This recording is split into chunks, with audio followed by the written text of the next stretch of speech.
Quel est l'animal le plus rentable que vous pouvez avoir chez vous? Et surtout, comment gagner de l'argent avec sans vraiment travailler plus? Aujourd'hui, je vais vous parler d'un truc que très peu de gens font. Un petit élevage dans son jardin. Mais attention, pas pour faire joli. Pour manger gratuitement et générer un revenu complémentaire. Moi, aujourd'hui, clairement, je suis autonome en poulet. J'ai de la viande à volonté dans mon congélateur et ça me coûte franchement quasiment rien. Et je vais vous expliquer pourquoi. Parce que ce que je vends paye ce que je mange. Et au-delà de l'argent, c'est ultra puissant pour les enfants, ça crée une vraie routine dans le foyer et ça vous reconnecte à quelque chose qu'on a complètement perdu, produire et tuer pour manger. Et en plus, je peux partir plusieurs jours sans aucun problème parce que mon système est quasiment autonome. Dans cette vidéo, je vais vous montrer comment j'ai structuré tout ça, ce qui est vraiment rentable et comment vous pouvez faire pareil sans y passer votre vie. On va commencer par la première partie. Si vous devez commencer quelque part, commencez par là. La réglementation et les bases. Vous pouvez avoir jusqu'à 50 poules, sans être considéré comme professionnel. Au-delà, 50 à 150, ça demande une déclaration en mairie, donc attention. Et à plus de 150, il faut carrément un permis de construire, vous devenez un professionnel.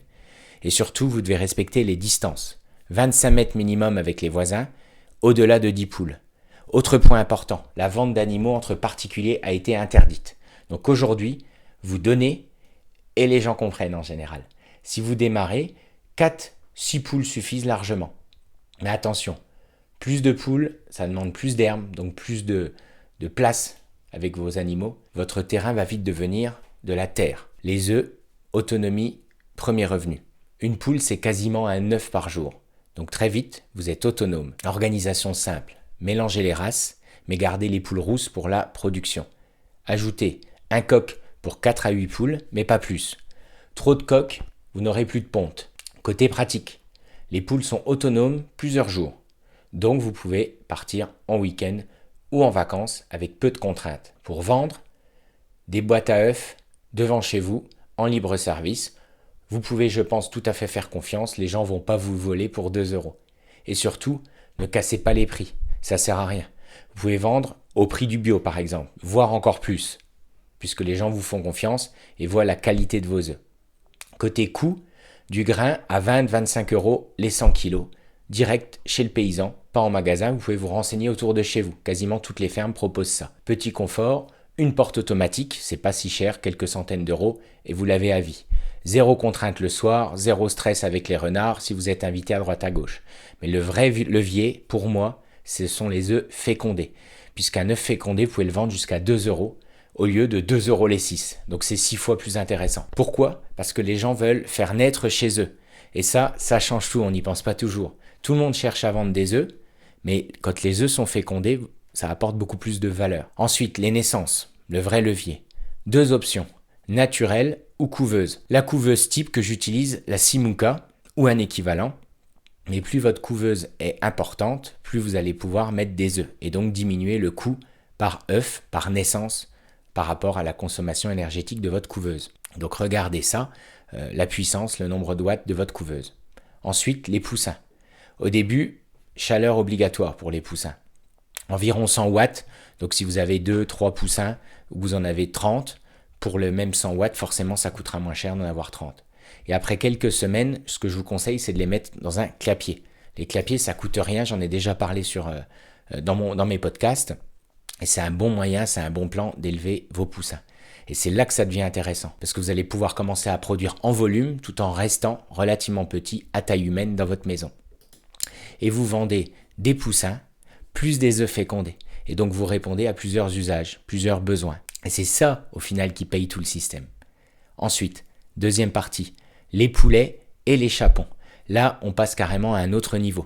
Parce que les poules, c'est bien, mais les gens, ils vous en achètent 2, 3, 4, 5, 6. Mais les poulets, ça devient votre autonomie en viande, votre autonomie alimentaire, et c'est ce qui est le plus intéressant pour vous. Déjà, il faut comprendre un truc simple. Une poule, c'est clair que ça pond. Un poulet, ça pond, mais ça se mange aussi. Et on ne répond pas au même objectif. Un poulet, clairement, ça consomme beaucoup plus. Donc ça coûte plus cher à produire. Faut pas l'oublier, on a tendance à l'oublier au départ. Ça consomme 2 à 3 fois plus de grains par jour que votre poule qui pond. Mais en échange, ça produit de la viande. Et moi, j'ai fait un choix simple. Je produis mes poulets pour moi. Et je vends uniquement le début du cycle, c'est-à-dire quand ils sont nés, puisque ça m'a pas encore coûté vraiment de l'argent, en tout cas pas plus qu'une poule pondeuse. Et là, les gens sont souvent très intéressés, parce qu'ils ont envie de faire grandir chez eux leur propre poulet pour devenir eux aussi autonomes comme l'oncle Ben. Donc au final, de mon côté, vous l'avez compris, mes poulets me coûtent strictement rien, zéro. Concrètement, moi de mon côté, je vends les poussins, je vends des œufs fécondés, et à partir du moment que tous mes poulets globalement sont nés, en tout cas ceux que je vais garder, et le système est déjà rentable. Ça paye clairement toute l'alimentation, c'est assez facile à comprendre. Donc derrière, j'ai du poulet gratuit moi toute l'année, bien entendu je peux congeler. Si vous avez des panneaux photovoltaïques, c'est encore plus simple, ça vous coûte rien, même en stockage. Et ça c'est vraiment un game changer pour moi. Le choix de la race ensuite, ce que je vous conseille moi, ce sont les coups nus. C'est pratique, c'est ce qu'on trouve beaucoup dans les fermes et c'est pas pour rien, puisqu'un coup nu, c'est une race plutôt à viande, mais qui produit également énormément d'œufs. Ça vous permet de profiter des œufs les premiers mois et de les tuer avant vraiment le cœur de l'hiver pour éviter l'entretien, notamment quand on est dans le nord-est comme moi, où les hivers sont plutôt rude et humide. Le coup nu, c'est également facile à plumer, parce que c'est ce qui prend le plus de temps quand on tue ces poulets. C'est robuste, peu de maladies, facile en cas de sécheresse, etc. Et c'est surtout très bon à manger. C'est le vrai poulet de ferme que les gens adorent. Vous pouvez avoir un poulet de 3 kilos vidé en quelques mois, ce qui est quand même plutôt intéressant. Regardez le prix d'un poulet label rouge ou d'un poulet bio de 3 kilos, vous allez vite comprendre en quoi c'est très intéressant. Un repère assez simple, c'est qu'on les tue quand ils commencent à chanter, tout simplement. Quand les premiers coqs chantent, vous pouvez, vous, de votre côté, les tuer. Donc c'est environ 4 mois, à peu près. Ce que je vous conseille, c'est de démarrer très tôt au printemps, pour tuer à l'automne, tout simplement. Comme ça, vous avez vos 4 mois en plein milieu de l'été, là où c'est plus facile d'élever ces poulets. Et là, clairement, vous faites le plein à l'automne. Comme ça, vous diminuez votre cheptel, le stock de poules et de poulets en hiver est au plus bas, et vous stockez au congélateur pour 6 mois de l'année votre viande. Conseil simple, forcément, acheter un congélateur sur le bon coin, ça coûte rien. Vous pouvez tout à fait le brancher au fond du jardin, dans votre cabanon par exemple, et ensuite vous êtes tranquille toute l'année. Et c'est là que ça devient intéressant. Car quand vous produisez vous-même, vous comprenez la vraie valeur de la viande.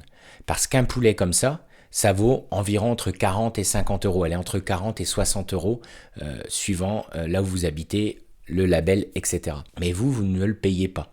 Les chapons, ensuite, ça devient extrêmement rentable si vous avez envie de vous lancer là-dedans. Mais attention, j'ai trouvé que c'était trop technique à faire moi-même, puisque le chapon nécessite une castration de votre poulet, des soins, de l'engraissement, etc. Et la castration, les testicules étant à l'intérieur, c'est vraiment compliqué.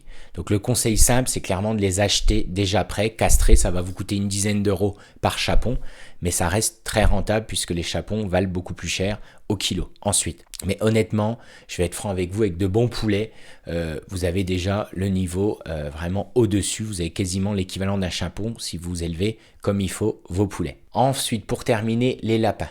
Les lapins, c'est intéressant, clairement, c'est bon. Moi, je trouve ça très bon, c'est sain, mais c'est, je trouve, plus contraignant. Quand on part en vacances, quand on part en week-end, c'est plus compliqué de laisser en autonomie ces lapins. Si vous faites mal les choses, ça devient clairement une corvée. Pour moi, le point clé, ça a été le clapier mobile que l'on laisse sur son terrain. On a juste à déplacer le clapier. Le lapin est autonome, on n'a pas besoin de le nettoyer. Sinon, vous passez votre temps à nettoyer justement ces clapiers en béton.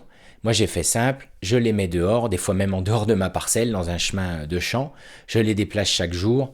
Alors, vous pouvez pas le faire partout, bien entendu, mais ça permet qu'ils mangent vraiment l'herbe gratuitement, directement au sol, on va dire. Ça demande zéro nourriture, zéro nettoyage, comme je vous le disais. Et certains, d'ailleurs, paysans ne donnent même pas d'eau, puisque vous avez de l'eau tout simplement sur les végétaux, sur l'herbe, le matin, à l'arroser, etc. Si l'alimentation est complète, si vous donnez un petit complément de grain, il va grossir forcément beaucoup plus vite. C'est l'équilibre que moi, en tout cas, j'ai trouvé. Mais en tout cas, de l'eau plus de l'herbe, un petit peu de complément, d'épluchure, etc. Et ça fait l'affaire. Le choix des races, bien sûr, est très important. Au début, j'avais tendance à penser qu'en prenant des gros lapins, des lapins XXL, ça allait être plus facile d'obtenir de la viande, mais c'est aussi très exigeant. Il faut les nourrir davantage. Et c'est là où mon système avec de l'herbe et des clapiers mobiles peut être un petit peu juste pour des gros lapins, on va dire, type les géants des Flandres, etc. Pourquoi? Donc, ils consomment beaucoup plus et clairement, les gens n'en veulent plus parce que ça fait des trop gros lapins à manger. Moi, j'ai choisi personnellement le sablé des Vosges. Pourquoi? Parce qu'il est plus petit. aussi. C'est plutôt, on va dire, un lapin de moyenne taille. C'est plus facile, c'est peu malade, c'est docile. Avec les enfants, c'est plutôt bien adapté, je trouve, et donc les gens en raffolent. Côté viande, je vais être franchement honnête, c'est un peu plus difficile à tuer, je trouve, pour moi, par rapport à des poulets.